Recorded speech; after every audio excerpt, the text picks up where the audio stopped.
محترم دوستوں اور بزرگوں، یہ بیان حضرت مولانا یوسف صاحب رحمۃ اللہ علیہ نے بعد نماز فجر بنگلے والی مسجد میں 19 ربیع الاول 1384 ہجری کو بیان فرمایا۔ خطبہ مسنونہ کے بعد حضرت نے فرمایا کہ میرے بھائیوں اور دوستوں، اللہ جل شانہ نے انسانوں کو شکلوں کے اعتبار سے تو مختلف بنایا ہے، لیکن اندر کے اعتبار سے جو روح ڈالی ہے وہ سارے انسانوں میں ایک ہی قسم کی ڈالی ہے کہ جسم تو سب کے مختلف ہیں لیکن روح سب کی ایک قسم کی ہے۔ مثال کے طور پر جس طرح شکل کائناتی مختلف ہے کہ کسی کے پاس کار کی شکل ہے اور کسی کے پاس گدھے کی شکل ہے، کوئی لنگڑا ہے تو کسی کی کمر جھکی ہوئی ہے، کوئی حسین ہے تو کوئی بدصورت ہے۔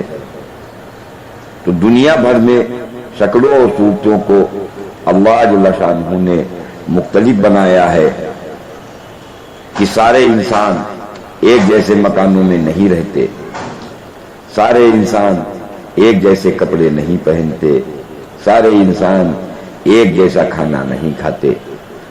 لہذا اللہ تعالیٰ نے انسانوں کی جو مختلف شکلیں بنائی، لیکن ان شکلوں کو کامیابی اور ناکامی کی بنیاد قرار نہیں دیا ہے، لیکن روح جو سب میں مشترک ہے، اللہ جل شانہ نے کامیابی اور ناکامی اس پر قرار دیا ہے کہ سب کی روح میں نور تھا، خوشبو تھی، اس کے اندر، اس روح کے اندر وہ سارے کمالات تھے جو خدا بند قدوس کی اپنی ذات کے کمالات ہیں۔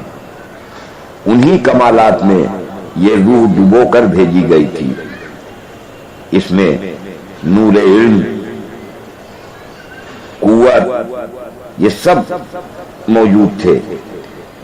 اس لیے میرے دوستو، اپنی روح پر محنت کرو۔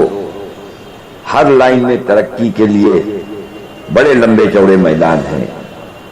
یہ روح اپنے ساتھ تھوڑی سی قوت لائی ہے، پر اب قوت لینے کا بڑا لمبا چوڑا میدان ہے۔ جو انسان اس کی طلب اور محنت کرے گا، اللہ اسے ضرور دیں گے۔ اگر تم یہ چاہتے ہو کہ دنیا بھر کے سارے عالم تمہارے سامنے جھک جائیں تو اپنی روح کو سامنے رکھ کر محنت کرو۔ جو اپنی روح کے بنانے پر محنت کرے گا وہ کامیاب ہو جائے گا، اور جو اپنی روح پر محنت نہیں کرے گا وہ ناکام ہو جائے گا۔ جو روح محنت نہیں کر رہا ہے وہ سونے کی تشتری میں، یعنی سونے کی پلیٹ میں پاخانہ کر رہا ہے، اور جو اپنی روح پر محنت کر رہا ہے وہ گدڑیوں میں لال بن رہا ہے۔ انسان کی جس مایا کے لٹنے پر بلائیں آتی ہیں، اور ان بلاؤں کو پھر کوئی طاقت روک نہیں سکتی۔ اللہ جل شانہ اگر روح بنانے پر کرم فرما دے اور ہماری روح بن جائے تو چاہے جھوپڑیوں میں ہم رہیں، انتہائی خوش و خرم ہوں گے۔ یہ انسان دو جنسوں کے مجموعے کا نام ہے۔ ایک جنس اس کے اندر روح کی ہے اور ایک جنس یہ اس کا جسم ہے۔ یہ جسم شکلوں کے راستے بڑے لمبے چوڑے نظام کے ساتھ دنیا میں لایا گیا ہے، پر یہ چھوٹا سا جسم ماں کے پیٹ میں جب تیار پڑا ہوتا ہے تو روح کے بغیر اس کی گاڑی رکی رہتی ہے کہ جب تک کہ اس کے اندر روح نہیں آتی، ہاں اس کی گاڑی رکی رہتی ہے۔ اللہ کے حکم پر ہی اس جسم میں روح ڈالی جاتی ہے، ورنہ یہ جسم اسقاط ہو جاتا ہے۔ اس روح کو بھیجنے والے اللہ، لانے والا فرشتہ اور آنے والی روح۔ اس لیے جسم الگ جنس ہے اور روح الگ جنس ہے۔ انسانوں پر جو بھی حال اللہ کی طرف سے آئے گا وہ اس کی روح پر آئے گا اور ظاہر اس کے جسم پر ہوگا۔ جسم کے اپنے تقاضوں کا نام نفس ہے، جسم کے اپنے تقاضوں کا نام، اپنی ضروریات کے پورا ہونے کا نام، اس کا نام نفس ہے کہ حالات کے آنے پر روح قدرت کی طرف متوجہ کرے گی، کیونکہ یہ قدرت کے راستے سے آئی ہے، اور جسم شکلوں کی طرف متوجہ کرتا ہے۔ نفس یہ چاہے گا کہ یہ انسان شکلوں کی طرف مائل ہو، کیونکہ یہ جسم خود شکلوں سے نکل کر آیا ہے۔ زمین اور آسمان کے درمیان پھیلی ہوئی شکلوں کی طرف یہ مادہ جسم کو اس طرح کھینچتا ہے جس طرح مقناطیس یعنی چمبک لوہے کو اپنی طرف کھینچتا ہے۔ جسم بیچارہ کوئی چیز نہیں ہے اگر اس کے اندر روح نہ ہو۔ یہ جسم نہ کھانے کا، نہ پینے کا، نہ اٹھنے بیٹھنے کا، بس اللہ کے غیر کی طرف متوجہ کرنا ہی یہ جسم کا کام ہوتا ہے کہ آپ کو مال کی طرف، چیزوں کی طرف، سونے چاندی کی طرف، سواری اور محلوں کی طرف یہ متوجہ کرتا ہے، یہ مائل کرتا ہے۔ اسی مادے پر قدم بڑھانے سے جب انسان اس مادے پر، اس تقاضے پر جب اپنے جسم کو چلاتا ہے اور بڑھاتا ہے تو اس کی روح بگڑتی ہے۔ جتنا یہ اپنے جسم کے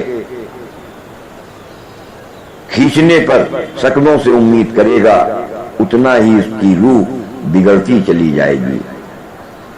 یہ جسم ہے ہی وہ مادہ جسے اللہ نے غیر سے غیر کی طرف کہنے سننے کے لیے ہی ابھارا ہے، اور اسی میں انسان کا امتحان ہے کہ یہ کبھی اللہ کی طرف نہیں کھینچے گا۔ لیکن فرشتوں میں یہ مادہ نہیں ہے، تو فرشتوں کے لیے جنت بھی نہیں ہے۔ نفس کو دبا اور یہ تحقیق کر کہ خدا کا اس وقت کیا حکم ہے۔ نفس تو وہ مادہ ہے جس پر انسان اگر پڑ جائے تو اس کی روح اتنی خراب ہو جاتی ہے جس کا انسان تصور بھی نہیں کر سکتے۔ اگر روح کی بدبو کو ظاہر کر دیا جائے تو دماغ پھٹ جائے اور سارے لوگ مر جائیں، یا اگر روح کی سیاہی ظاہر کر دی جائے تو سورج بھی سیاہ پڑ جائے۔ اب فرشتہ آ کر جس میں روح ڈال لیا، یہ روح اس کا سر و گلا کاٹنے سے بھی نہ نکلے گی، بلکہ اللہ رب العالمین جب روح نکالنے کے لیے فرشتے کو بھیجیں گے تبھی جسم سے روح نکلے گی۔ آپ کو آگ یا بارود میں دبا دیا جائے تو وہ فرشتہ نہیں آئے گا، روح نہیں نکلے گی۔ کیوں؟ کیونکہ ایک محکمے سے فرشتہ روح کو جسم میں ڈال کر جاتا ہے اور دوسرے محکمے کا فرشتہ وقت پورا ہونے پر اس کو جسم سے نکال لے جاتا ہے۔ جتنی ترتیب جسمانی ہے اس ساری ترتیب کو خدا نے بدلنی ہے، یہ استقراری نہیں ہے۔ قیامت کے دن یہ قد، یہ شکل، یہ حسن نہیں ہوگا، بلکہ یہ قد آدم علیہ السلام والا اور شکل عیسیٰ علیہ السلام والی اور حسن یوسف علیہ السلام والا ہوگا، یا ایسی بدنما، بدہیبت صورت، خوفناک اور خطرناک صورت کی جائے گی کہ اگر اس کی ماں کو بھی دکھایا جائے تو بیٹا کہے گا کہ اسے جہنم میں ڈال دو۔ روح بن گئی تو بہتر ترتیب میں پہنچا دیا جائے گا، وہ بہتر ترتیب اس کا نام جنت ہے، اور اگر روح بگڑ گئی تو وہ بد ترتیب میں پہنچا دیا جائے گا جس کا نام جہنم ہے۔ جو با اعتبار روح کے بن گئے، اللہ نے یہ طے کر لیا ہے کہ ان کے آگے ایسوں کو جھکائیں گے جو با اعتبار روح کے بگڑے ہوئے ہیں۔ اللہ جل شانہ ترتیب عالم کو بھی بدلتے رہتے ہیں کہ ہندوستان، یورپ، ایشیا، ان کی جو بھی ترتیب ہے اللہ تعالیٰ اس کو بدلتے رہتے ہیں، چاہے جسمانی ترتیب دفتر کی ہو، چاہے جسمانی ترتیب سیاست کی ہو، چاہے جسمانی ترتیب زراعت کی ہو۔ ترتیب جسمانی کو بدلنا ہے۔ اب تو یہ سمجھنا بہت آسان ہے کہ ترتیب جسمانی کی تبدیلی شروع ہو گئی ہے۔ آج دنیا میں کوئی نظام ایسا نہیں ہے جس کو آپ یوں کہیں کہ یہ یوں ہی چلتا رہے گا، کہ کبھی حکومت بدلی، کبھی لیلوں کا وقت بدلا۔ ہاں، اللہ تعالیٰ یہ سب دکھلاتے رہتے ہیں کہ اللہ جل شانہ ترتیب جسمانی کو بدلیں گے، یہ اللہ نے طے کر لیا ہے۔ جو انسان اس روح کے بنانے کو ضروری قرار دے کہ چاہے اسے زمین پر لیٹ کر زندگی گزارنی پڑے، ہاں، پر یہ اپنی روح کو ایسا پاکیزہ بنا لے جیسی پاکیزہ بنانے پر اللہ کی طرف سے وعدے ہیں، تو اللہ پاک اس کائنات کی ترتیب کو بدلیں گے۔ لیکن یقین کی خرابی اور عمل کی خرابی، یہ دو چیزیں ہیں جو روح کو سیاہ اور بدبودار کرتی ہیں۔ یقین اور عمل کی درستگی روح کو خوشبودار اور نورانی کرتی ہے۔ تمہارے یقین کا اور عمل کا روح کے بننے والی شکل پر آنا، بس اس پر خدا پہلے اس دنیا کی ترتیب بدلیں گے تاکہ لوگ خدا کو مان جائیں۔ میرے دوستوں اور بزرگوں، جسم وہ جنس ہے جو کسی طرح بھی روح میں نہیں گھس سکتا۔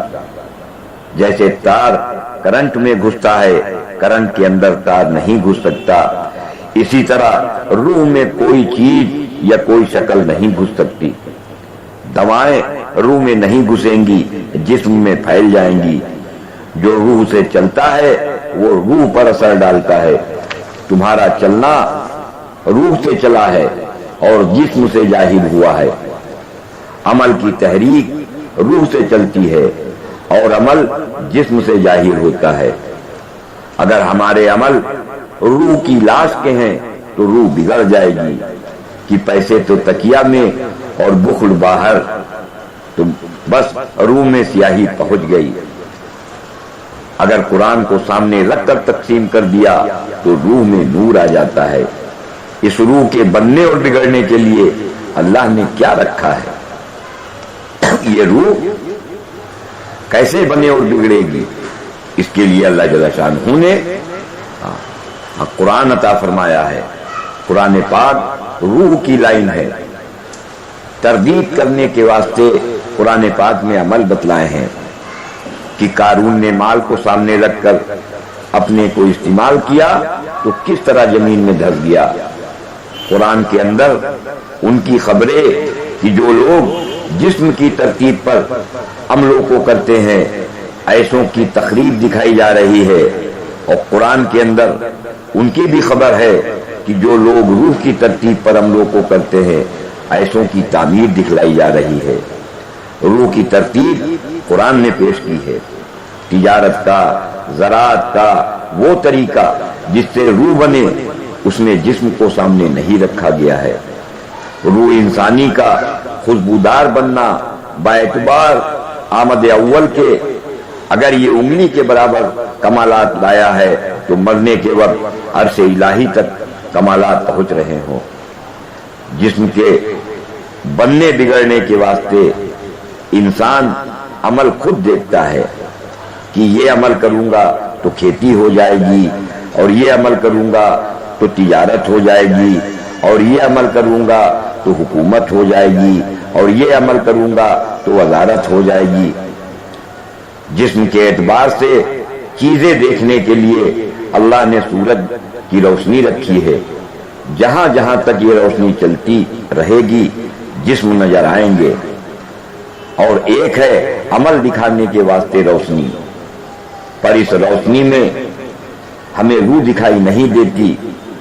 یورپ، امریکہ اور ایشیا کے سورما بھی اس روح کو دیکھنے سے عاجز ہیں کہ وہ روح کو دیکھیں کہ روح کیا چیز ہے۔ جہاں ساری انسانیت عاجز ہے، نبی کا پہلا انکشاف وہاں سے شروع ہوتا ہے۔ حضرت محمد صلی اللہ علیہ وسلم کو نبوت بعد میں ملی۔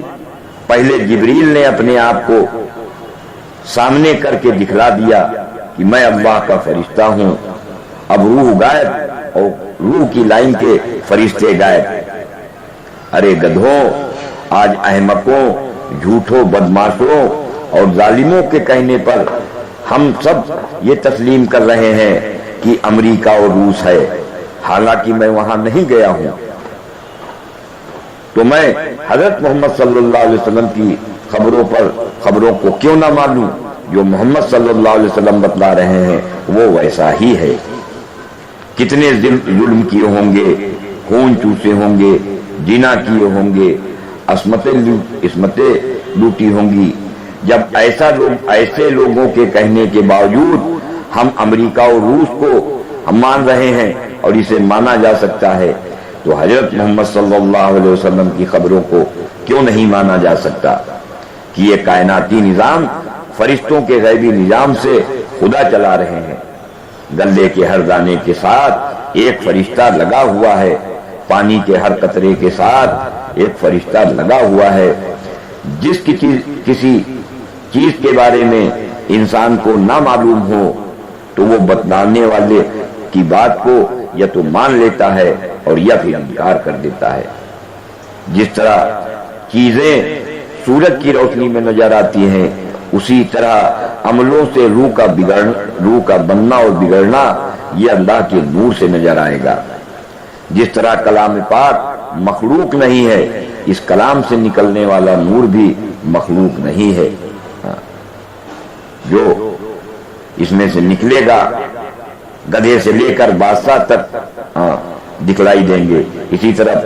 اسی طرح جب اللہ کا نور دل میں آتا ہے تو عملوں سے ہوتا ہوا دکھائی دیتا ہے۔ تم جتنی لائنوں میں ہو ان لائنوں سے ہم تمہیں ہٹاتے نہیں ہیں۔ ہم تو بس یوں کہتے ہیں کہ جن لائنوں میں ہو تم ان سے نا امید اور مایوس ہو کر اللہ نے جو اس کے اندر احکامات کی لائن بتلائی ہے اس پر چلو۔ بس ہر لائن کے اعتبار سے قرآن میں عمل بتلائے گئے ہیں، قرآن نے ہر لائن کے عمل دے دیے۔ ہر لائن میں با اعتبار روح کے بھی عمل ہے اور ہر لائن میں با اعتبار جسم کے بھی عمل ہے۔ آپ روح کے اعتبار سے عمل کرنے والے بنو۔ اس کے لیے سب سے پہلے اللہ کا نور اپنے دل میں لینا پڑے گا۔ اسی نور سے انسان عملوں میں کامیابی دیکھے گا۔ چاند سورج کی روشنی میں تمہیں عمل سے کامیابی نہیں دکھائی دے گی، اللہ کے نور سے، جسے ہدایت کا نور کہتے ہیں، اس نور سے عمل میں کامیابی دکھائی دے گی۔ تمہارے دل کے اندر وہ روشنی آئے گی جو جنت میں ہمیشہ باقی رہے گی، اور یا تو پھر تمہارے دل میں وہ اندھیرا آئے گا جو ہمیشہ تمہارے دل میں باقی رہے گا۔ یہ نور بڑھتے بڑھتے آنکھوں تک جاتا ہے، پھر اس نور سے نظر آئے گا کہ میں نماز پڑھ کر اللہ سے مانگوں گا تو اللہ میرا قرضہ اتار دیں گے اور مجھے اس پریشانی سے نکال دیں گے۔ جب دل میں نور آ جائے گا تو اللہ کی قسم فرعونی حکومت کا زوال پھر تمہیں نماز میں نظر آئے گا۔ سارے نبیوں کے قصے نماز کے ہیں۔ بانج عورت سے بچے کا پیدا ہونا نماز میں نظر آئے گا، لیکن جب تک ہمارے دل میں یہ ہے کہ خالی نماز سے کیا ہوگا، مال بھی تو چاہیے، تو سمجھ لو کہ دل میں نور نہیں ہے۔ حضرت محمد صلی اللہ علیہ وسلم نے انفرادی اجتماعی سب کے لیے نماز کو حل بتایا۔ سورج میں روشنی نہ ہو تو نماز پڑھ کر اللہ سے مانگ لو، روشنی آ جائے گی۔ میں نے غریب کا خون نہ چوسا تو خدا کامیاب کرے گا۔ آپ جسم کے اعتبار سے عمل چھوڑ کر جب روح کے اعتبار سے عمل کی طرف چلو گے تو زراعت اور تجارت روح کے نور کو بڑھائیں گی۔ سارے نبیوں نے سب سے پہلا کام یہی کیا ہے۔ جس کے جتنے نقشے قائم ہیں ان سے کامیابی اور ناکامی نہیں بلکہ اللہ کی طرف سے کامیابی اور ناکامی ہے۔ یہ بات انبیاء اکرام علیہ السلام نے آ کر انسانوں کو سمجھائی ہے۔ اب جب ہم بھی وہی کام کریں گے کہ میں جب لوگوں کو اللہ کی طرف بلاؤں گا، اللہ کی پہچان کراؤں گا، تو اللہ پھر ہمارے کھانے کا اور خرچے کا انتظام کریں گے۔ یقین اور اخلاص کے ساتھ اللہ کے دھیان کی طرف ہم جب لوگوں کو بلائیں گے، اللہ کے علم کی طرف جب ہم لوگوں کو بلائیں گے، اس کے اندر وہ نور پیدا ہوگا کہ پھر اس نور سے عمل سے ہوتا ہوا نظر آئے گا۔